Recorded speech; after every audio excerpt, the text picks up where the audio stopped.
Bem, para quem não me conhece, meu nome é Flávio. Sábado, dia 4, completei 35 anos de vidro. Muita gente pergunta, né? Puxa, você já viu, trabalhando na Sebrae, um momento igual esse, né? Pior, parecido?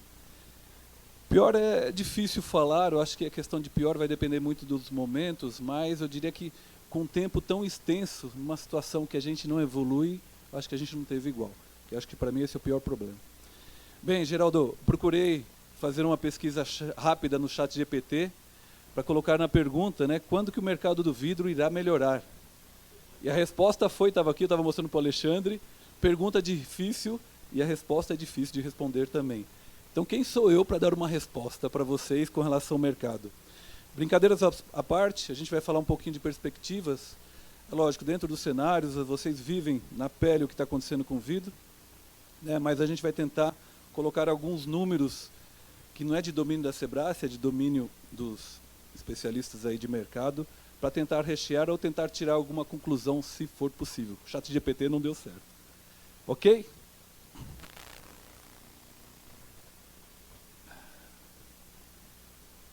Bem, cadê o efeito? Tem um videozinho aí, era para ficar bonitinho. Vamos lá. Mas não tem problema, isso aqui é só para introdução. Então a ideia é um pouco falar de perspectivas do vidro plano. Eu fiz uma agenda bem curta, até pelo tempo. A gente vai falar... Você está mexendo aí? Ok agora? Então, beleza, olha o efeito, olha que bonito. Então, a gente vai falar um pouquinho da história da Sebrae. Para quem não sabe, amanhã, dia 14 de maio, a Sebrae completa 50 anos. Quase igual o Abdo. Abdo, você foi um mês antes? Como que foi? 50 anos também. Vou falar um pouquinho da evolução do mercado e um pouco que pediram também para falar da Glass, do que a gente vai apresentar. Então, bem rápido, eu não vou me deter aos detalhes, mas a Sebrae ela é constituída, né, imaginem, dois concorrentes internacionais, em 1974, no dia 14 de maio, assinam a formação da empresa onde eu trabalho hoje. Por que dois concorrentes? Né? Brasil, depois dos anos 60, a construção de Brasília hiperendividado, mas um mercado crescente, mais um mercado de risco. Então, dois concorrentes se juntam para dividir o risco, né, principalmente. E, graças a Deus, até hoje, o resultado é positivo. É difícil ter uma joint venture de 50-50, né, os dois mandam, né, os dois não mandam, né, Maurício? Eu não sei qual lado. Mas é importante, eu acho que essa história, pioneiro na fabricação de vidro plano no Brasil. A história um pouquinho, então, em 82, em novembro, dia 11 de novembro, começa a produzir vidro, o primeiro vidro plano no C1. E aqui, um presente que eu ganhei do Paulo da Greco, a primeira nota fiscal, né, de vidro plano no Brasil. Essa nota, para vocês terem uma ideia, dia 3 de dezembro, não deu nem um mês depois. Até o ramp-up foi rápido, conseguiram chegar em qualidade. E essa é uma nota que foi para a Security, vidro automotivo, e uma nota, para quem está falando de preço, de 4 milhões de cruzeiros na época. Tá? Ou seja, 4 milhões. Era o quanto o pessoal pagava e que se ganhava muito dinheiro em cima disso. Né? Primeiro vidro de proteção solar produzido pela Sebrae, não foi o primeiro vidro de proteção solar do Brasil, a Providro produzia antes, foi o Antélio, isso em 89. Nós tivemos a inauguração do C2 depois de 7 anos. Tá? Tivemos depois, em 96, depois de 7 anos também, a inauguração do C3. Depois, em 96, o primeiro vidro produzido pela Sebrae, e aí já o primeiro vidro no Brasil, offline, nós fabricávamos em Caçapava, o Coolite.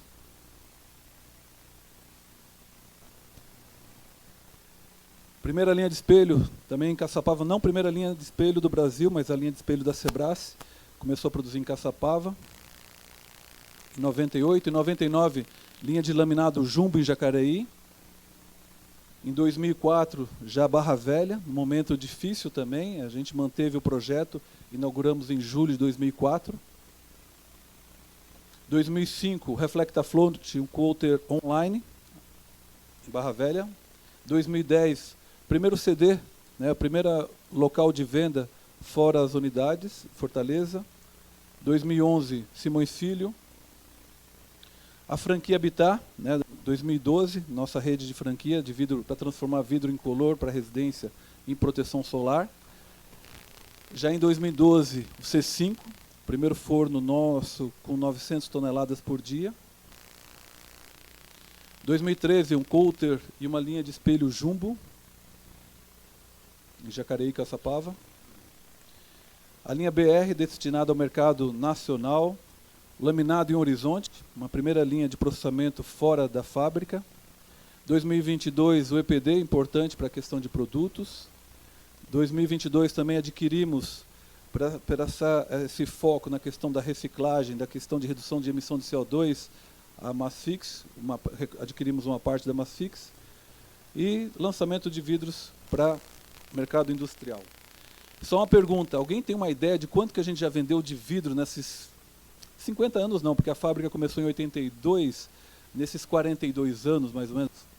Alguém tem uma ideia? Milhões, bilhões? Quanto? Bilhões? Foram mais ou menos 2,5 bilhões de metros quadrados até agora, até março. 2,5 bilhões. É muito? É pouco? Né? É vidro pra caramba, né? Então, só para vocês terem uma ideia, a maioria da produção nossa, esse vídeo eu peguei na internet, né? Nós produzimos, na maioria desse tempo, em 3,21, mais de 90%. Então, se nós pegarmos, como a gente está falando de área quadrada, 2,5 bilhões, se a gente definir uma largura de 3,21, que é a maioria que nós produzimos, isso dá mais ou menos, pessoal, importante esse dado, a circunferência da Terra é 40 mil quilômetros. Olha, importante que vamos aprender hoje, 40 mil quilômetros. Daria para dar 19 voltas na Terra, só com uma faixa de vidro de 3,21. Né? É vidro pra caramba. Ok?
Eu estou na Sebrae há mais ou menos desde 2003, mais ou menos 21 anos. É um orgulho para nós poder trabalhar nessa empresa, eu aprendi muito nessa minha carreira. Tá, e aqui trazer um pouquinho para vocês agora desse lado mais econômico, mais de previsão de mercado. Então vocês têm acompanhado, né, a questão do PIB. Importante, pessoal, por mais que o mercado do vidro não esteja crescendo tanto, mas nós já estamos com 4 anos de PIB positivo. A previsão deste ano do PIB é fecharmos novamente com 2% de crescimento. Ou seja, de tudo que a gente gera de economia, nós temos aqui 4 anos que estamos positivos.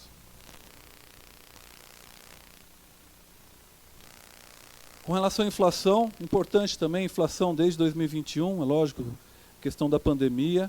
Agora a previsão de fechar o ano com 3,8, também sob controle. Câmbio a 4,95, tem variado um pouco, chegando a 5,15, 5,20, mas 4,25 é a previsão do Banco Central. E a taxa de juros, que aqui é muito importante para nós, principalmente em alguns segmentos ligados à parte da distribuição, né? Quando você tem um varejo, ele depende muito do financiamento, né? A previsão ainda da taxa de juros para o final do ano é de 9%. Banco Central, semana passada, reduziu 0,25, o que preocupa que o ritmo de redução diminuiu de 0,5 para 0,25, né? Então, mas a previsão ainda ele se mantém em 9%. Bem, o PIB, como que a gente está? Nós falamos esse 2,05, nós saímos num começo de ano que a expectativa era justamente os 2% e se mantém esse 2,05, ou seja, não é nenhuma surpresa ainda, diferente do que aconteceu ano passado, que nós estávamos com 1,79 de previsão no começo do ano e fechamos com 2,90, tá? Então, ou seja, mostra que ainda o pessoal tem mantido as previsões de fechamento com relação ao PIB. Ainda se a gente deflacionar, só para vocês terem uma ideia, nós fechamos o ano passado com quase 11 trilhões de reais, tá? Essa é a economia total do Brasil, 11 trilhões de reais. Está um pouco melhor que 2014, ou seja, em torno de 9 a 10 anos atrás, tá? E, principalmente, se fala muito da agricultura, né? Se fala muito do agro, da força do agro. O agro realmente é muito importante, mas dentro do PIB, tá? Ele representa 6%. Tá? Isso aqui é o fechamento do quarto trimestre do ano passado. O principal é a questão de serviços, né? A parte de serviços, que representa mais da metade do PIB. E as indústrias com 22%. Tentando detalhar, eu começo de uma forma mais macro, diminuindo um pouco, ou seja, tentando trazer para um olhar mais micro. No nosso mercado, quase 70% de tudo é construção civil, né? Então, dentro desses 70%, né, que é o que movimenta mais a questão do vidro plano, esse quadro é em peso, né? Ou seja, 68% é construção civil. E como que foi o PIB da construção civil desde 2000? Vocês podem perceber aqui, ó, o PIB da construção civil cresceu 65%, deflacionado até 2013, e depois de 2013 nós caímos 20%. Tá? Então é importante esses números mais macros, até para a gente comparar depois com esse quadro que a gente vai apresentar do vidro plano também. O ano passado a construção civil no PIB caiu 0,5%, e a previsão desse ano é de nós crescermos 2,3%. Ok?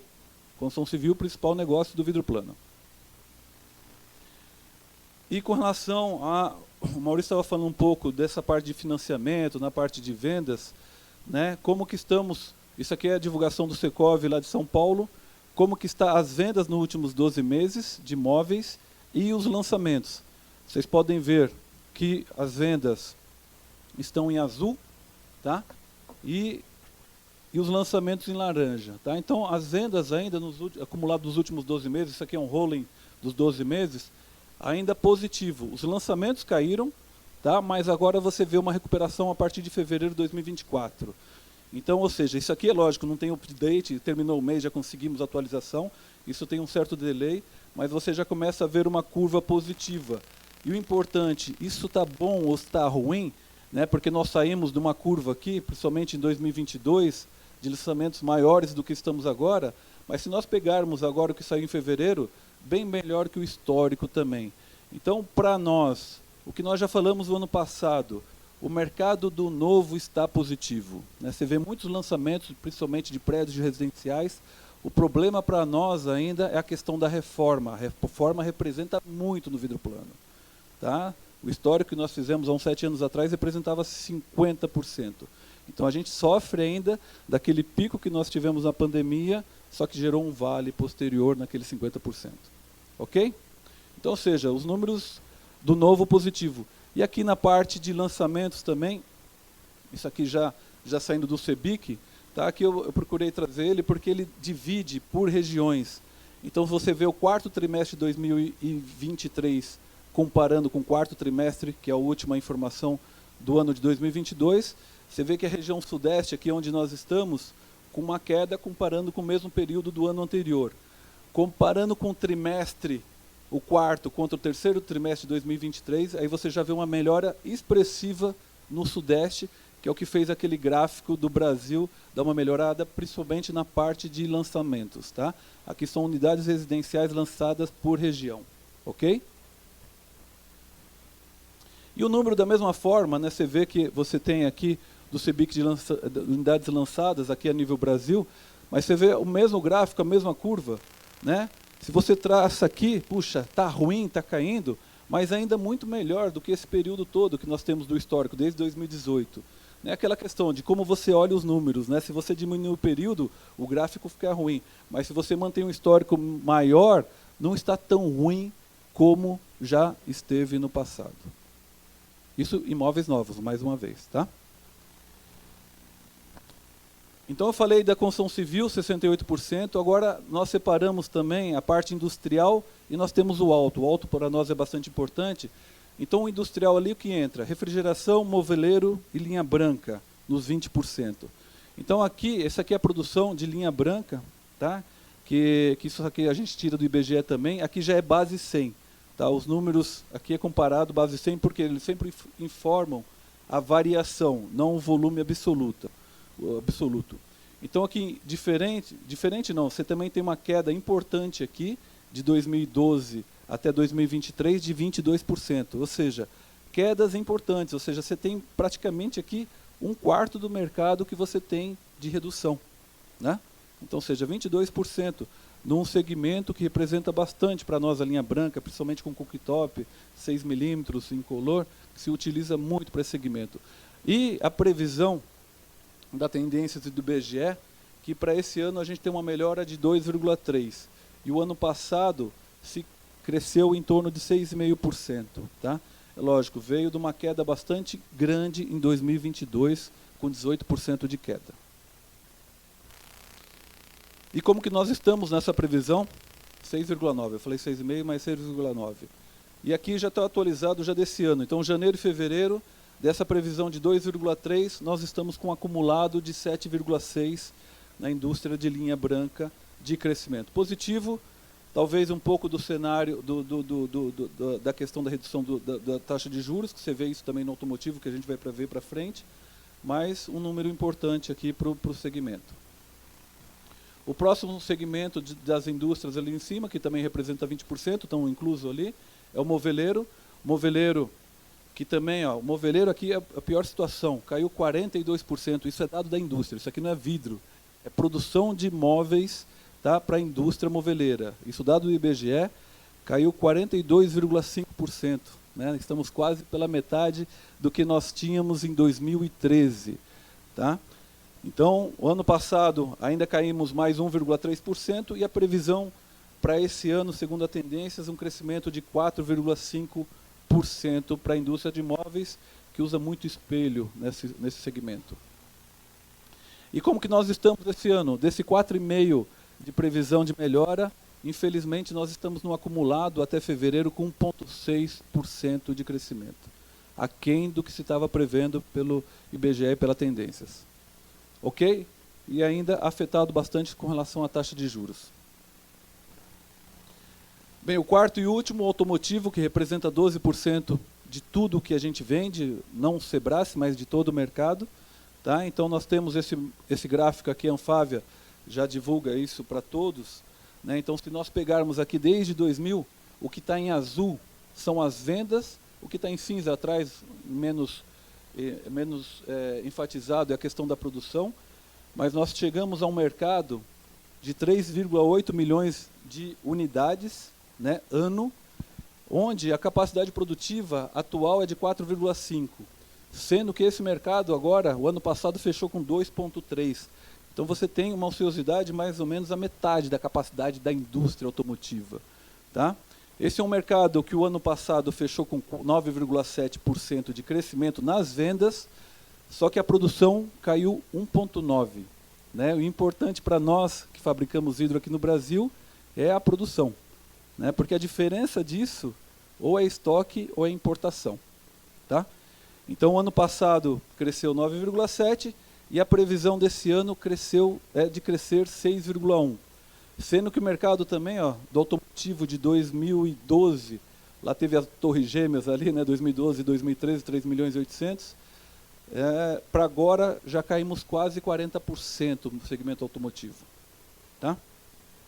E como nós estamos agora também, isso aqui saiu da Anfávia, da apresentação que eles fizeram na semana passada, então daqueles 6% de previsão, nós estamos justamente no acumulado na produção com 6,3% esse ano.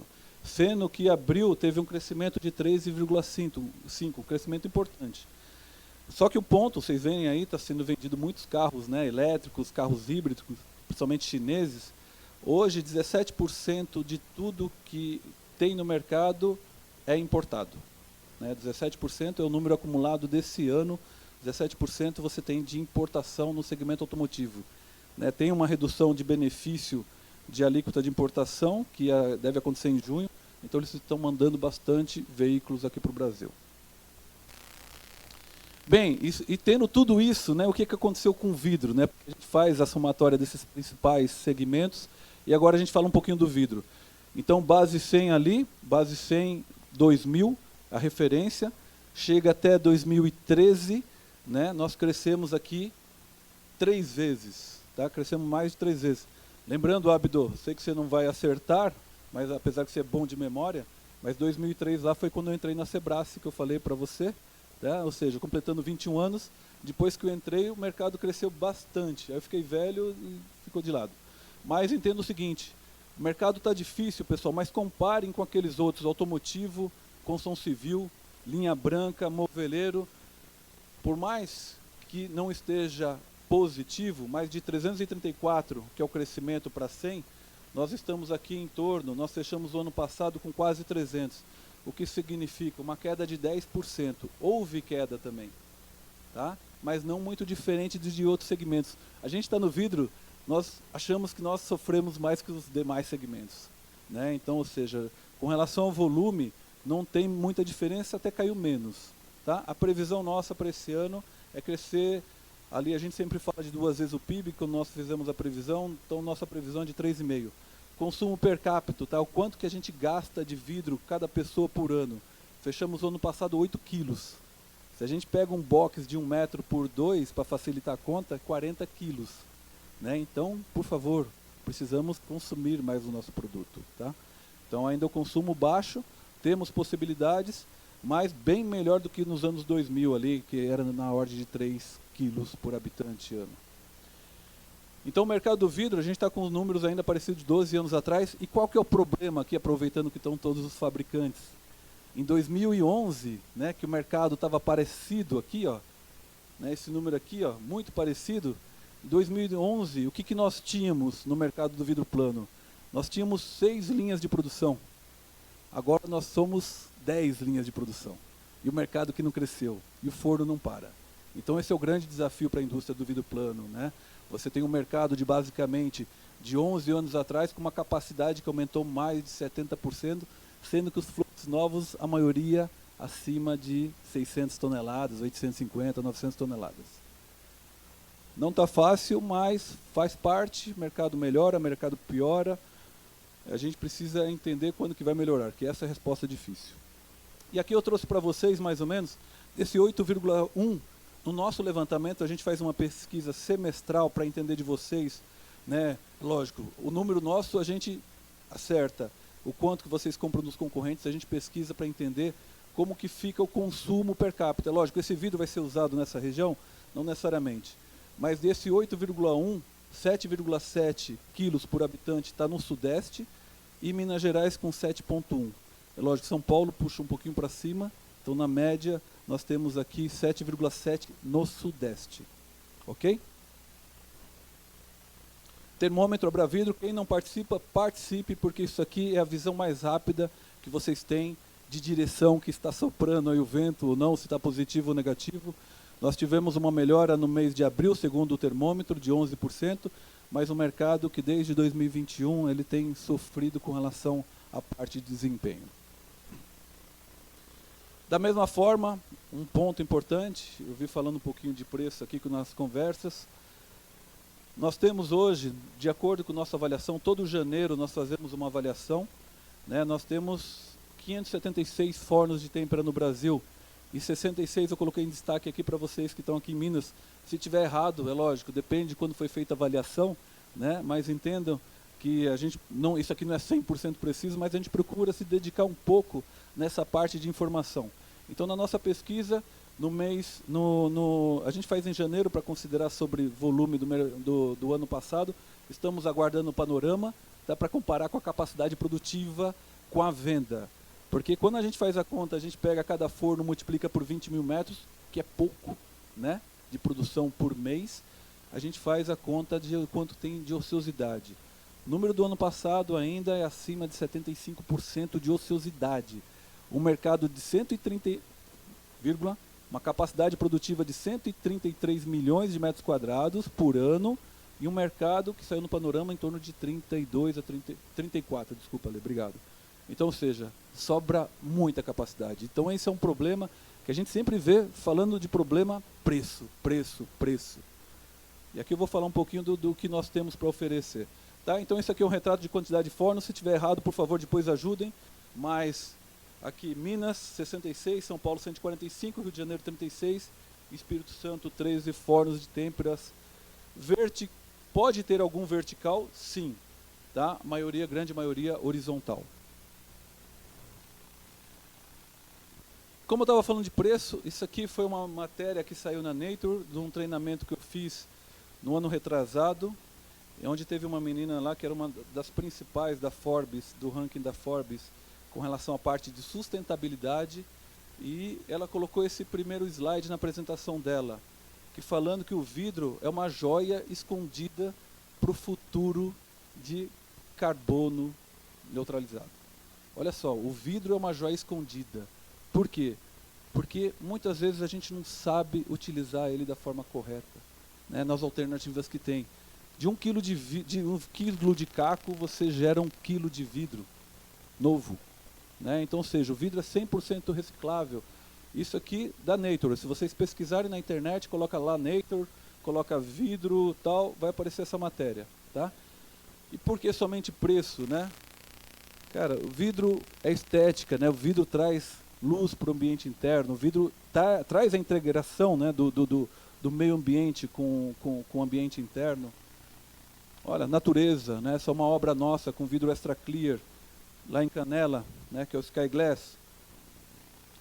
Vidro é tecnologia, todo celular da gente é um vidro temperado com têmpera ácida de 1 milímetro, né, de espessura. É vidro isso aqui também.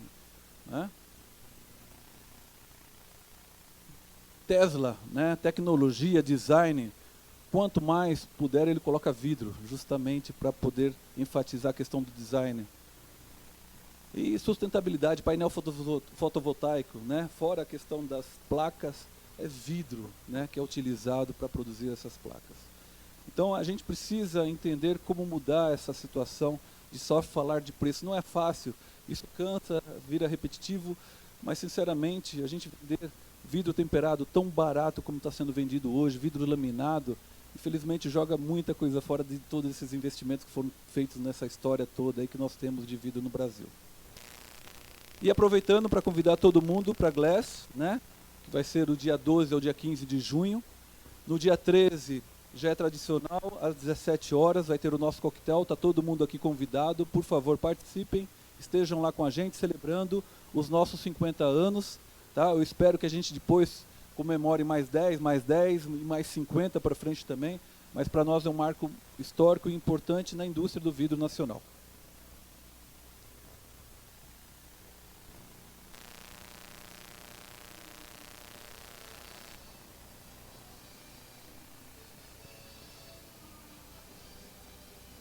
Bem, meu contato aqui, para quem precisar, tá? QR Code para tentar dar uma de modernizada, né? Apesar da idade. Pessoal, obrigado. Não sei se eu estourei muito tempo, mas valeu mesmo. Obrigado.